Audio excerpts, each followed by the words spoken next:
అందరికీ వేసవికాలంలో చల్లని కొబ్బరి ముంజలు ప్రిపేర్ చేసుకొని తినొచ్చేయండి. అచ్చం తాటి ముంజల్లాగానే ఉంటాయి. ప్రాసెస్లోకి వెళ్ళాము. 2 కొబ్బరి బొండాలు తీసుకొని వాటరు కొబ్బరిని సపరేట్ చేసుకొని కొబ్బరి చిన్న చిన్న ముక్కలు కట్ చేసుకొని పక్కన పెట్టుకుందాము.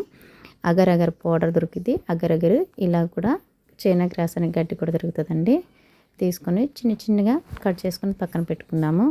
చైనా గ్రాస్ కిరాణా షాపులలో హోల్సేల్లో కూడా దొరుకుతుందండి. 30-35 రూపీస్ ఉంటుంది ఈ ప్యాకెట్.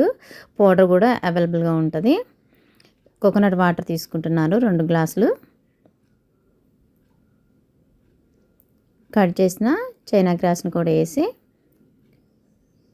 మొత్తం ఒకసారి కలుపుకున్న తర్వాత కోకోనట్ వాటర్ అనేది స్వీట్గానే ఉంటాయి కాబట్టి షుగర్ చూసి వేసుకోండి. నేను 3 టేబుల్ స్పూన్ల షుగర్ యాడ్ చేశాను. పూర్తిగా మెల్ట్ అయిపోయి ఈ చైనా గ్రాస్ అనేది ఒక పొంగు వచ్చేంత వరకు ఉంచి స్టవ్ ఆఫ్ చేసుకుందాము. మరొక గిన్నె తీసుకొని మనం సన్నగా కట్ చేసిన కొబ్బరి ముక్కల్ని వేసుకొని ఆ వాటర్ పోసుకుందామండి. పైన ఇంకా మరి చిన్న చిన్నగా కట్ చేసుకొని కొన్ని ముక్కలు వేసుకొని ఈ బౌల్ అనేది ఒక హాఫ్ అన్ అవర్ పాటు ఫ్రిడ్జ్లో పెట్టుకుందాం. అట్లా హాఫ్ అన్ అవర్ తర్వాత ఫ్రిడ్జ్లో ఉన్న గిన్నె తీసుకొని చాక్ తీసుకొని చుట్టూరా ఈ విధంగా అనుకొని ఒక ప్లేట్లోకి తీసుకోవటం అండి. చాలా ఈజీగా సింపుల్గా ఊడొస్తుంది. టేస్ట్ మాత్రం అద్భుతంగా ఉందని చెప్పుకోవచ్చండి.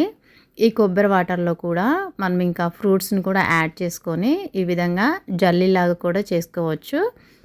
ఈ రెసిపీని టేస్ట్ చేయాలంటే కనీసం మన హోటళ్ళల్లో 150-130 అట్లా కనీసం పెట్టాల్సి వస్తుందండి. 100 రూపీస్లోనే ఇంట్లోనే ఈజీగా చేసుకొని చిన్నవారు పెద్దవారు ఏం చక్కగా ఫ్యామిలీ మొత్తం తినేయచ్చు. అంతే ఫ్రెండ్స్, కొబ్బరి ముంజని చాలా సింపుల్గా ఇంట్లోనే రెడీ చేసుకోవచ్చు. మన వీడియో ఏ విధంగా కుదిరింది అనేది కామెంట్ రూపంలో తెలియచేయండి. మరిన్ని వీడియోస్ కోసం తప్పకుండా సబ్స్క్రైబ్ చేసుకోవటం మర్చిపోవద్దు friends. Thank you for watching.